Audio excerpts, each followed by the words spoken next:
What's happening, guys? Welcome back to another S2 Dryfire Friday. This week, we're going to be working on clearing malfunctions from our pistol, and I'm hoping to show you guys some things that maybe you just didn't know. So stay tuned, and let's get started. Alright guys, so for today's training session, you'll need some basic gear. Obviously, you'll need your pistol. I'm using my Glock 19X. Whatever you're using, please make sure that it is safe and clear. Make sure you guys check, double check, and triple check. Safety is paramount. You'll need at least one magazine, although I have a couple of these laying out here. We'll be working from one for the most part. And over here, you see that I have these dummy rounds. These are from Zoom. I don't care what kind of snap caps or dummy rounds you guys use, but they come in super handy when you're doing dry fire practice. And then you won't need your holster today unless you guys want to work in and out of it, but there's my Tier 1 concealment Aegis holster. So some basic gear, make sure you guys have all of that, and make sure that you guys are in a good, clean, sterile training environment. All right, guys, so this week we are working on clearing malfunctions, and in my opinion, that is something that is heavily under-trained. I think that dry fire practice in general gets kind of neglected, which is why I started this series, but dry fire practice with malfunctions is even more under-trained, and I think that's a grave mistake, so let's see if we can't change that. In this video, I'll show you guys the basics of what you need to know with each type of malfunction. I'll give you guys a couple options on how to clear those malfunctions, and then hopefully I get a chance to show you guys something that maybe you didn't even know. So let's get started. The first thing that I want to talk about is how we categorize malfunctions. Typically we use two terms, catastrophic versus non-catastrophic. Catastrophic failure means the gun's dead. It needs to get stripped apart, serviced, repaired, broken parts, that kind of thing. So we're not talking about those. We're talking about non-catastrophic failures, which refer to having some kind of a failure that we can fix on the fly, okay? All right, guys, let's start off with the most common kind of a malfunction. This happens all of the time. Luckily, it's pretty easily resolved. It's what we call the type 1 malfunction, or the failure to feed or failure to fire. Essentially, one of two things is happening. Either you don't have a round in the chamber, you thought you did, you press the trigger, and it goes click instead of going bang, or you might have a round in the chamber that has a bad primer. Either way, we have to be able to clear it, get a good round up, and then get back on target, okay? And so the way we resolve this is pretty simple. Normally, we go tap, rack, bang. So tap at the base plate of the magazine, rack that slide, get it back out there, press the trigger, making it go bang. To set that up in dry fire, here's what I do. I start off with nothing in the chamber, okay? So an empty gun, and nothing in the magazine well, okay? I stage the trigger. Then I use my magazine that has my dummy round in it. Okay, you guys can see the A-zoom that's in there. I insert that, okay? I come out, click. That's the wrong feedback. So we tap, rack, bang. Okay, and you guys can hear that audible difference using that dummy round. I'll set this up for you again. So again, empty gun, I stage the trigger. I use my magazine that has the dummy round in it. I insert that. I come out, click, tap, rack, bang. And I'll do that for you guys one more time, okay? Empty gun. I stage the trigger. I use my magazine that's got my dummy round in it. I insert that. I come out, tap, rack, bang. Okay, so that's what the easy way of doing it. The other way you guys can do it is by starting off on a dead trigger, okay? So let's just say you cycle the gun, press the trigger, it goes click. So its starting point is from a dead trigger, okay? And we're gonna do the same type of thing here. We're going to insert that mag, come out, it's a dead trigger, it's not moving. So we go tap, rack, bang. All right, so that's two ways of being able to set it up. Now you might be asking me why you're tapping at the base plate. Well, here's what happens. I'm gonna seat this mag, but it's not gonna be fully seated. You see how it's holding itself in place, okay? I don't have to do anything, it's holding itself in place. We could cycle the gun as many times as you want to, but that round's not getting picked up. So we have to be certain that we seat that mag properly, run that chamber, and you'll see it picked up that round. All right, now let's take a look at a type 2 malfunction, which is also referred to as a stovepipe. I went ahead and set one up. Let me give you guys a close-up of what it looks like in case you haven't seen one. And essentially what you have is a spent casing that's lodged in the ejection port, and that's preventing the slide from coming all the way forward, which is keeping the gun out of battery, and you'll end up on a dead trigger. It's just not gonna go bang. It happens for a couple different reasons. You could have a bad extractor. It's possible, just not probable. Most commonly, it's because somebody's limp wristing the gun, which is allowing that muzzle flip to happen. When you have a lot of muzzle flip, you are not allowing that extractor to properly grab and eject that spent casing. So when the slide reciprocates and it's coming back forward, it is catching that spent casing and getting it lodged up. Luckily, it's pretty easy to clear. I'll show you 2 different ways of how to clear it, and then we'll talk about a couple of the complications that come along with this as well. So number 1 is actually identical to what we do with the type 1 malfunction, tap, rack, bang, or tap, rack, and roll. And we say roll because we want you to turn the gun to the side, so that way when you rack that slide, that spent casing is sure to fall out to the side here, okay? So here we are, we press. I don't need to cant the gun to identify what's going on because I see the brass sticking out either on the top or on the side.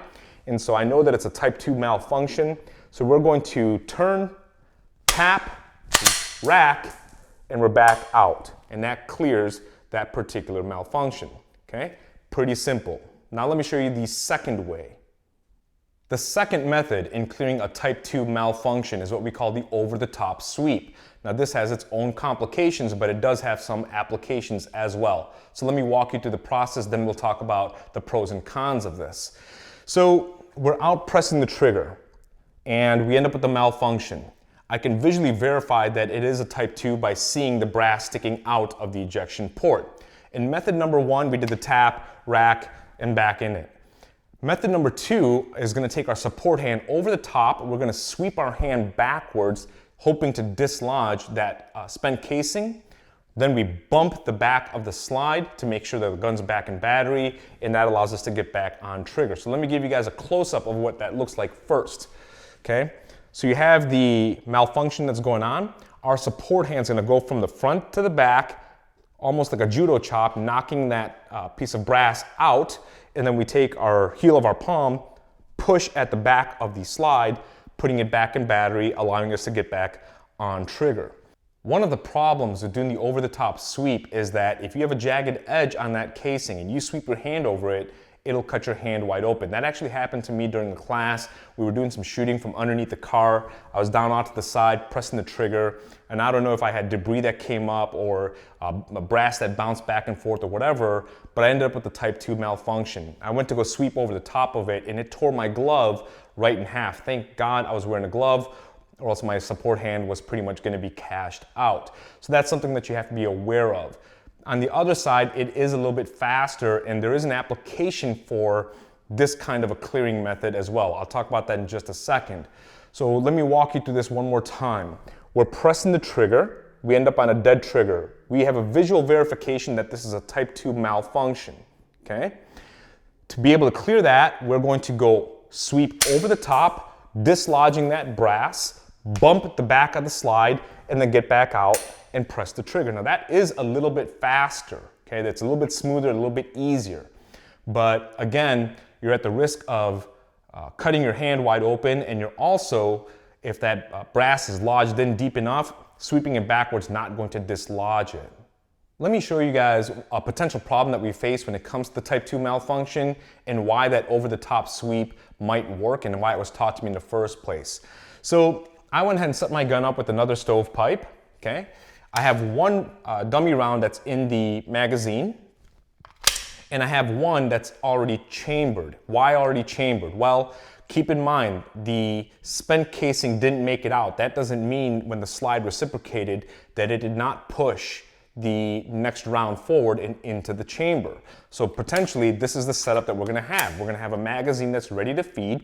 We're gonna have a problem that's happening at the top of the gun, and then you're gonna have one that's in the chamber. If, in this particular instance, if I do the over-the-top sweep and bump this forward, I can fire the gun just fine. But if I do the old tap, rack, and roll over here, tap, rack, and roll, you'll see that now we have what's called a double feed, okay, or type 3 malfunction.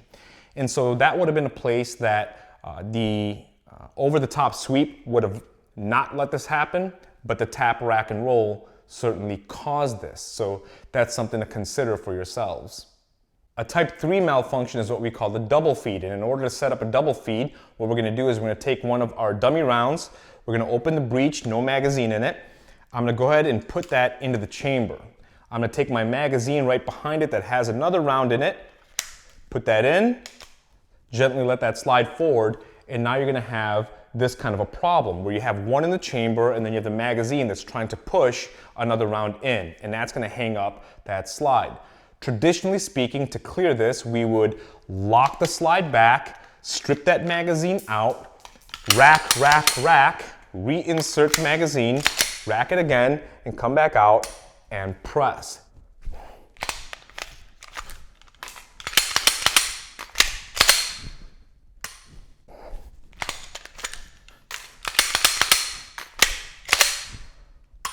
So let's talk about how we can be faster at clearing a type 3 malfunction. Now the first method, traditional method, nothing wrong with it. If that's the way you learned it, that's the way I learned it, you can still do that. But if you need to save time, I think you should try this out too.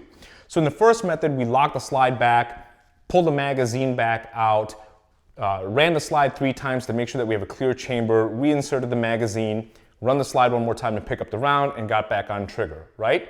Well, here, we're not going to lock the slide back. Instead, we're going to just push down on the magazine release. We're going to strip that magazine back out. We immediately reinsert it. We'll run the slide, which will eject any round that's in it, and we're back forward. So let me put that at speed for you guys.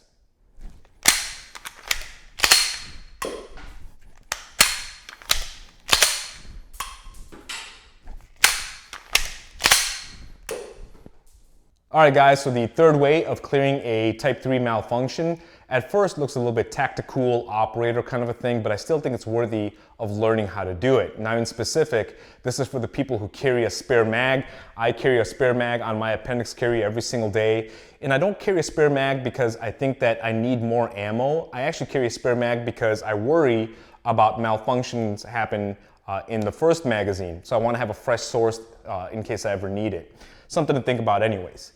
So here's what we're going to do. We're going to treat this a little bit more like an emergency reload / type 3 malfunction, okay? And so we're out, we land on a dead trigger, we identify that it's a type 3 malfunction or double feed, okay? And immediately we're going to get on the magazine release, just like we did on the last one, okay? So bang, bang, then a dead trigger, cant up, identify that it is a type 3 malfunction, get on that magazine release, and I'm going to take one step out to the side and help me knock that magazine back out. At the same time, I will reach for the new mag, insert that, run the slide once, and now I'm back on trigger. So let me walk you through that again. So we're going to be pressed out, we have a dead trigger, we cant up, we identify that it is a double feed, we get back on the magazine release, we use our leg to help us knock that other magazine out. At the same time, we're grabbing a fresh mag, insert, run the slide once, and you're back on the trigger.